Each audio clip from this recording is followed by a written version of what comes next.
Voilà, assalamu alaikum wa rahmatullahi wa barakatuhu. Musikan haray ko min iloba, ilo e la diaspora africaine. Haray hande ko dimanche 7 décembre 2025. Haray mi salmini on fo mi landi ki sidon e jam, min mi do e jam mo gine jo wondi on. Hande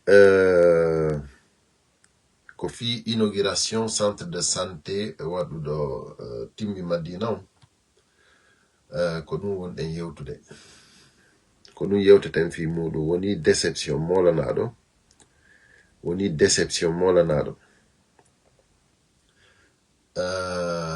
fi honɗum parce que si tawi hawri en dénonce ay piiji ko feƴƴata nokku goo sous préfecture ji goo ma préfecture ji goo ma région ji goo ko ma dénonce en kadi ko feƴƴata ko woni anormal ko feƴƴata ko meɗen timmi Madina. Donc président délégation spéciale timmi Madina min hari min mi famali joni ko waɗugol jeliyagal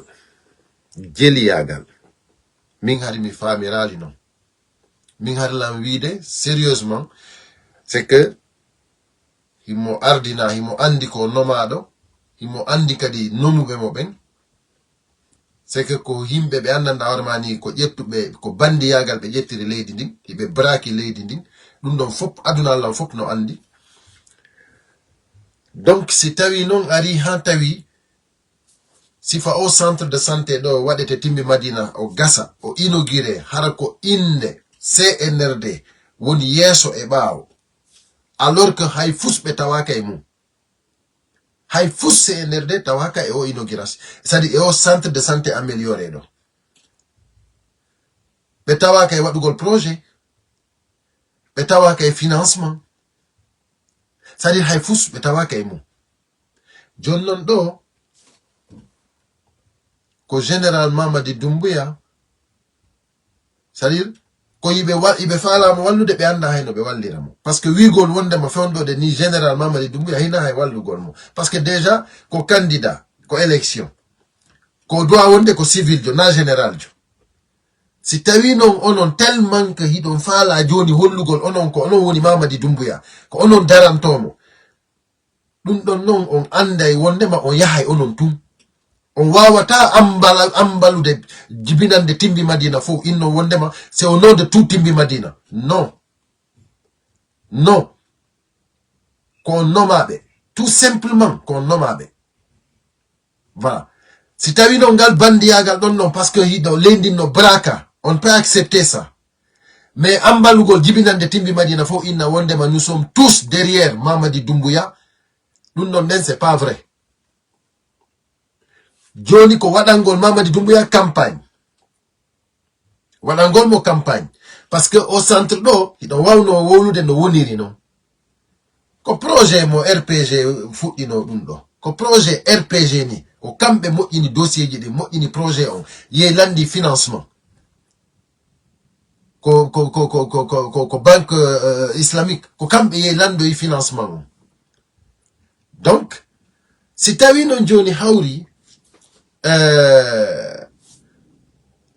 ɓe heɓi financement e hoore kadi honno kadi ɓe heɓiri financement e hoore wallitagol c'est-à-dire jibinande timbi Madina wonnoɗo on tumati ko banque islamique ɗum ko koto ama ceerno woni ko wallitino fi on financement heɓo hari timbi Madina hay tawaka e mum hari timbi Madina hay tawaka e fi on projet c'est-à-dire hari no waɗede hôpital ji hari no waɗede e nder hot Guinée on mi anda moyen Guinée ko honto waɗirteno kono har timbi Madina tawaka. Donc qu'est-ce qui se passe d'un coup c'est-à-dire ɓe addi projet ji ɗin ɓe jonni tawi on tomati ko oya hono yentelani ko kotama ceerno jibinande timbi Madina ko kanko tigi woni ko validata projet ji ɗi mais lui-même il s'est dit vraiment timbi Madina no haton Guinée sifa o projet et projet ɗuma hôpital ɓe inni wondema non wo timbi Madina wata heɓde parce que ko sous préfecture ko préfecture ji ɗin heɓata hôpital ji ɗin ok on ni me Timbi Madina, c'est-à-dire, hino hatongini hôpital. Il faut Timbi Madina heba hôpital. Et wata tout des projets, on va dire on nokel d'info, action Timbi Madina, c'est pas bien. Quand on en tant que Jibinan de Timbi Madina, on taille gauche et mako, et on défend di don deng, hambe yebe sans jouer. Mais wado ni joni awa bay ko sous préfecture, et bay centre de santé amélioré.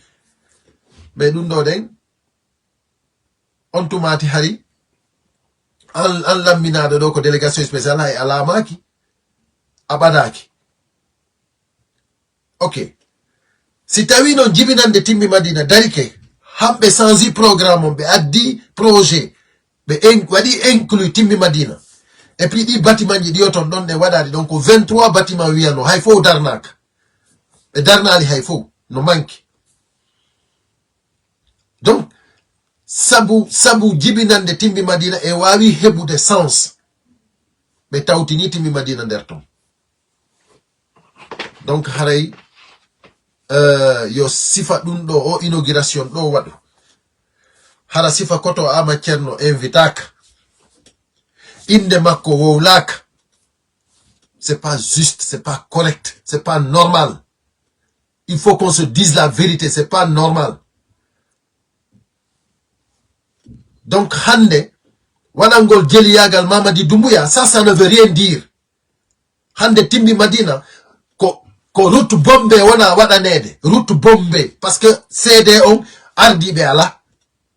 Parce que si tawi ko ni goddo ardorta nokkure, c'est-à-dire o wawata hebude ko hatongini ko. Hay ko oya gollali kon ko yo aro kella ne wenne ko barki Allah e makko, na barki Allah e CNRD au centre de santé amélioré do, gouvernement Guinée on, hay boudou ala nder ton. Hay 1 centime be ala nder ton. Tout est financé par la Banque islamique. Mais mi anda ko hondu nangi o jama men quoi. Mais anda ko hondu nangi o jama men. Et puis en plus, qu'est-ce qu'il dit? C'est que, qu'au général Mamadi Doumbouya, président de la République. Donc, pourquoi maintenant vous parlez d'élection? Pourquoi Araïdo la fille élection? C'est-à-dire que vous rencontrez le président de la République. C'est-à-dire qu'il n'est pas candidat. Pourquoi maintenant vous parlez? Mais c'est même pas la peine quoi. Vous exagérez.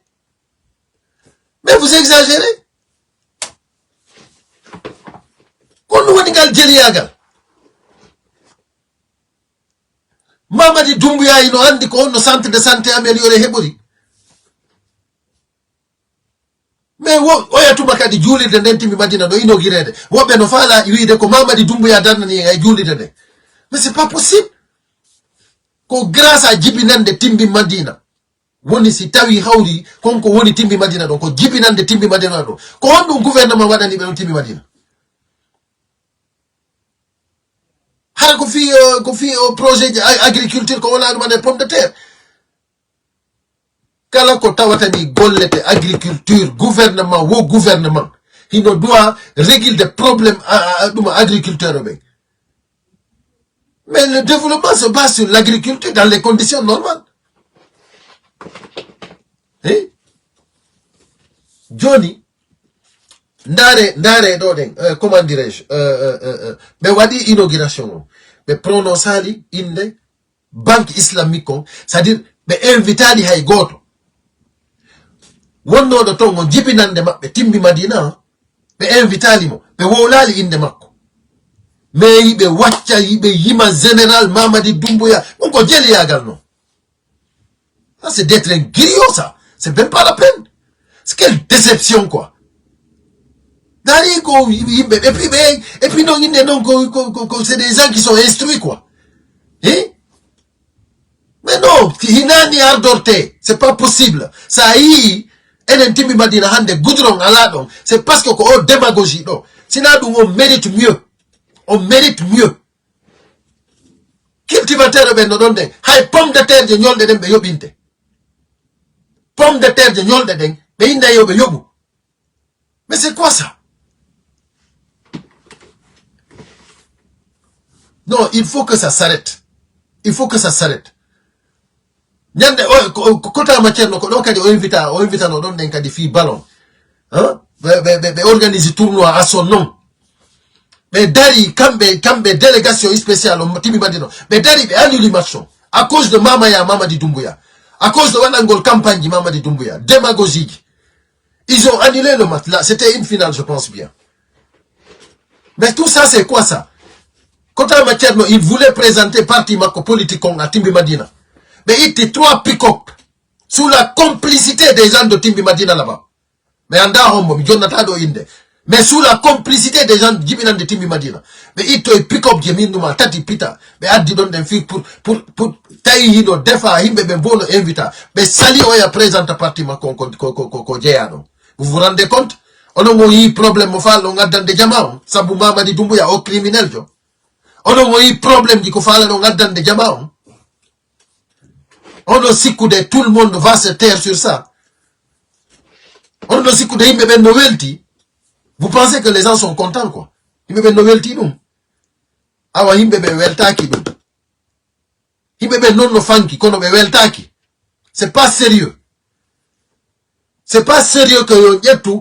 Bi dogo to den mwana na hore mani hay fuso wala ali nder leydi di sina hande ko hondu ngo gouvernement wone wadde no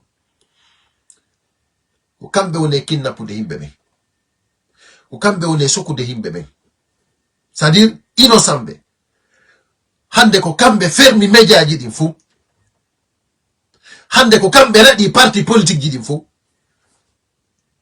hande lagine c'est-à-dire ça yalti comme à Bimbi, tu n'es pas sûr de rentrer. Oh, insécurité, donc faut qu'on cambe. Oh non, d'ailleurs, wada non, on campagne. Et jemti toto do den seda, ko woli do den ko tawatani, c'est grave. On va écouter un peu. Techniques et financiers du gouvernement guinéen, que sont la Banque islamique de développement et le Bureau des Nations Unies pour le service au projet. Les travaux ont été exécutés par l'entreprise générale de génie civil.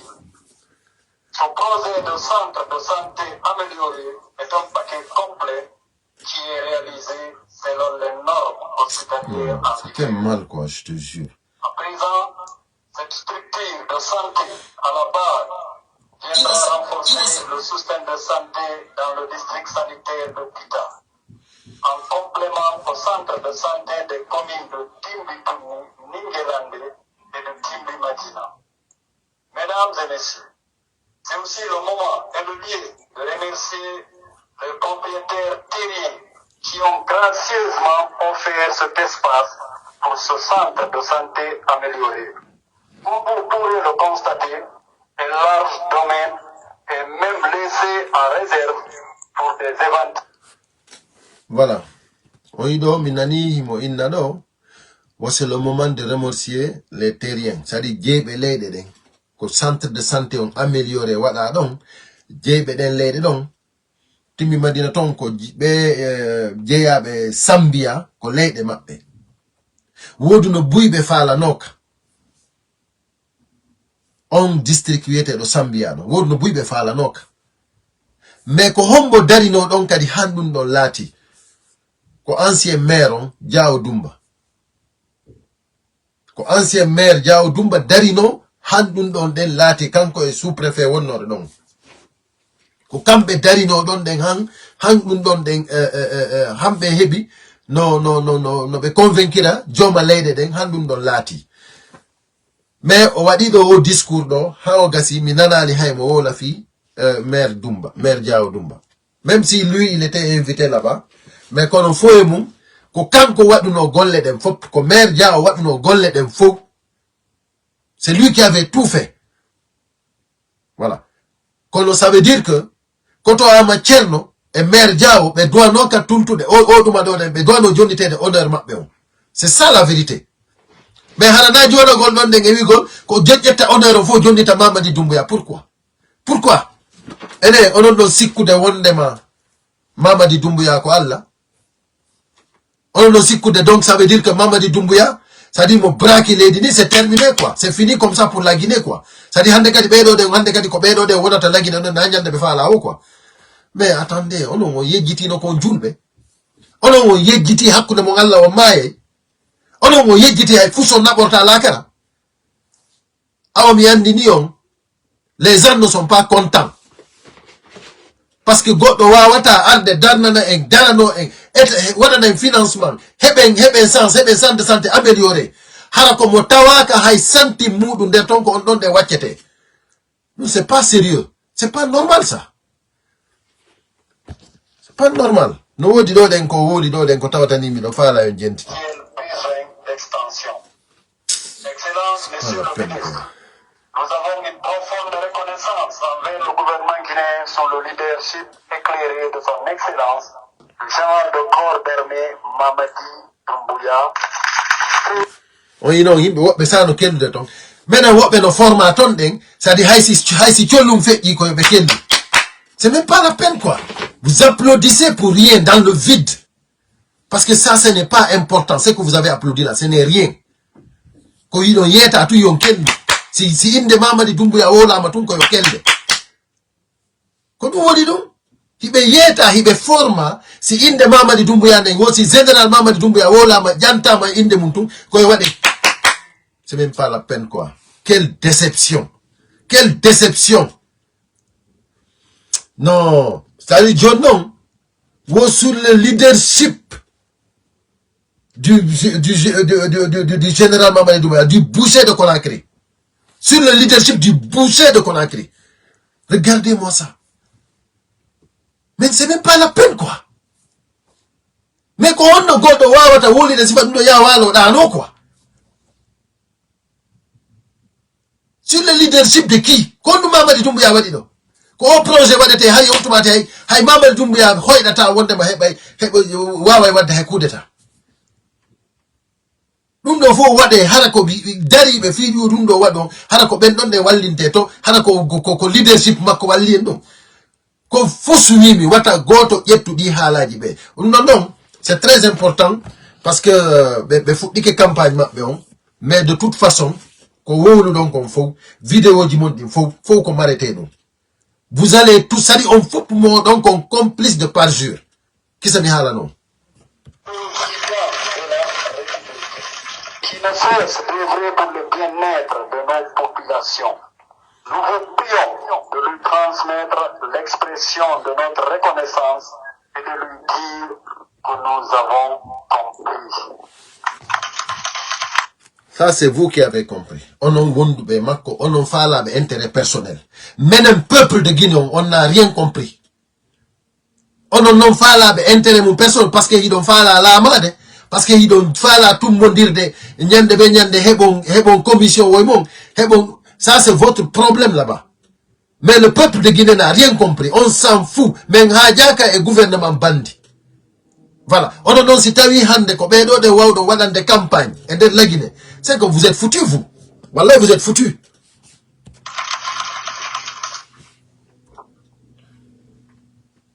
Ainsi, pour paraphraser mon papa, grand imam de Conakry, Elhadji Mamadou Salou Camara, voilà. je salue ici respectueusement, l'air n'est plus pour nous au soir de Paul ou de Pierre. Pour nous, à présent, il s'agit de choisir le travail, le développement collectif et donc la prospérité de nos populations. Nous sommes présidentielles du 28 décembre 2025 à venir. Nous voterons haut et fort Mamadi Doumbouya, soyez-en rassurés. Oui. C'est-à-dire d'abord au salmini imam Elhadji Mamadou Salou Camara. On dit donc affaire hôpital santé ina affaire dina de mais hakkil mabbe yehi e salmingol imam. Pour vous dire que ko woni la Guinée quoi, c'est grave. C'est que c'est un clan quoi. Ko dina e ko dawla. Haldi fotti jibugol den. Ko clan comme yon on wolde do kon c'est très c'est-à-dire no metti quoi. Hina ko vérifie argol jodo do wo la fi ndo. C'est pas facile quoi. Mais je vous assure si tawi lutti dum do tun ko watta ko aduna ko je vous assure je dénoncerai jusqu'à ma hammi acca fofu de mi dénoncer. Mi wawata yiwde si fadi pigi do den no fejja e nder leydi men mi ronka dénoncer de dum don. Je ne peux pas l'admettre, je ne peux pas l'admettre. C'est pas sérieux. Là, il salue l'imam de Conakry. Et là, je salue Kamara. Parce que ben faut pibe you ondiri.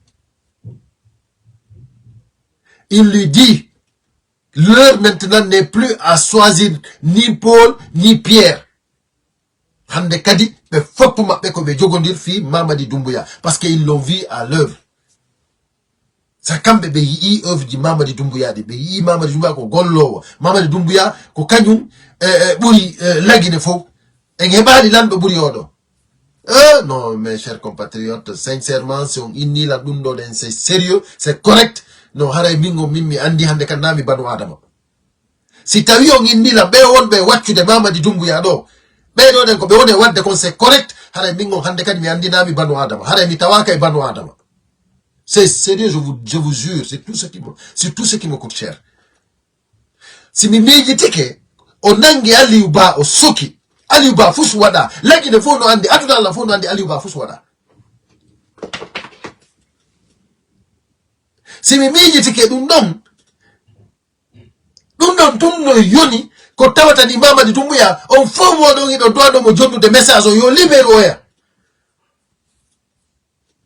Hara hay ko golla ko dum daroto don wacca non mokwa wacco mo jetton inde makko ne wadon dow hara e buudu makko ala ton effort makko e fusala ton koto ama cedno daro exige hange ben centre de santé ina kanko koto ama cedno wadi buddi ko golla e don banque islamique ko kambe ko kambe finance sabu makko kanko timbi Madina tawira sina dum ko hotto gine to e nokkugo e mon gine kono timbi Madina taweta noki onon daron tawon o wawata invitude o jibinande mon do jonni ton mo teddungal makko ngal o wawata ƴan wolugol hay inde makko e mudum tawon onon yiɗon wakkili jodagol général Mamadi Doumbouya e président de la république naatiɗo yaltiɗo joni menen ɓen yii joni hande kadi ala suɓugol kaari ma kaari joni ko kanko men fof men daranto wowle non e inde mo waton wowle e inde timbi Madina fof parce que nous ne sommes pas d'accord sur ça. Il faut que nous jibinande timbi Madina ne non immo no yeto be capantati on.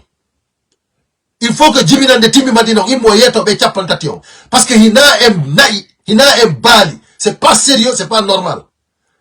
Si tawi hawri onon ardinabe don ben, vous avez des problèmes avec CNRD, réglons le problème qui m'ont dit. Allez-y, réglez vos problèmes.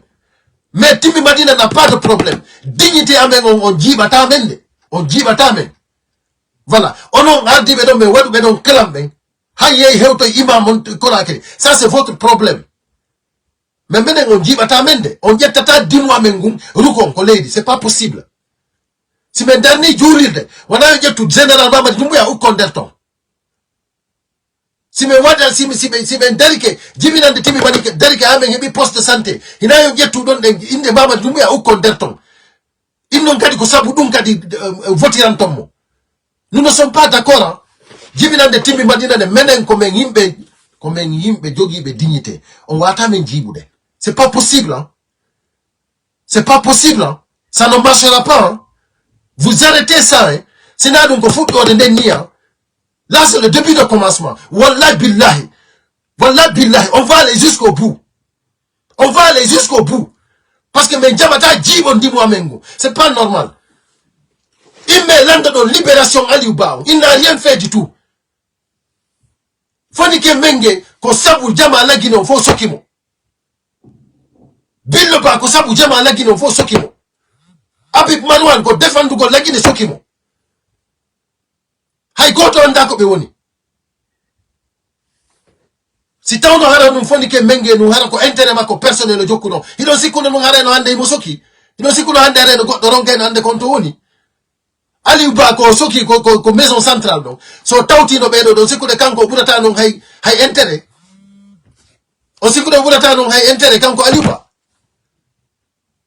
après je te rappelle on no sikude hale no burata non intérêt mais ça ne va pas c'est quoi ça Aliuba ino soka il n'a rien fait il don jodi il don wada no Mamadi Doumbouya campagne comme si tay hawri Mamadi Doumbouya c'est-à-dire c'est non, c'est même pas la peine, quoi. Beaucoup leadership, quoi. Un criminel, quoi. Un boucher, quelqu'un qui... Non, c'est incroyable, quoi. Mais vous énervez les gens, hein.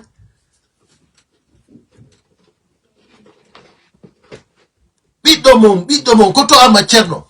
Hein? Kondu koni koto ama cerno wadana ali futa. Kondu woni wadana ali futa. Mais jettom momon walli non moto. Jettom intérêt mon personnel, parce qu'il n'a Mamadi Doumbouya idou. Ko intérêt mon personnel on idou. Vous n'aimez pas Mamadi Doumbouya. Ouais yo, il don't want de wajeli be quoi. C'est quoi ça? Donc si vous ne ça va marcher, Timbi Madina. C'est pas possible, nous n'accepterons pas ça.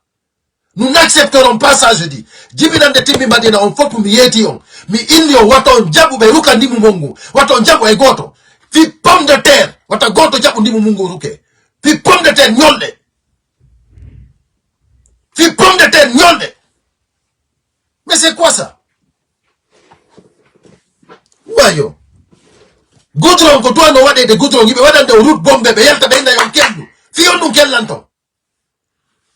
Oui mais c'est bon, il faut que ça s'arrête. Voilà, on non wonbe yetu epu be walangol Mamadi Doumbouya campagne ne Timbi Madina. Engagez-vous bien. Mais ce qui est sûr, ande wondema, tout sera gardé, tout sera gardé. Voilà. Faut pour m'arrêter ha moja. Voilà. Parce que on jeya himbe benga, on jeya himbe ben. Hay goto lamina on ko bandi yagal be laminirion. Voilà, il faut que ça soit clair et net. C'est ça. Voilà. Le combat ne fait que commencer. Billahi, vous allez regretter tout ce que vous avez fait là-bas. Voilà. C'est ça que j'étais venu pour éclaircir. Parce que trop, c'est trop. Voilà. Merci beaucoup. Haremido Yafini, Jama, Fama, no woni de tigi tigi, Haremido Yafini, le temps est court. Mais kono, mi arto yekadi, Inch'Allah Rabbi. Parce que Bedo, engagé que donc ça va aller, on va aller jusqu'au bout.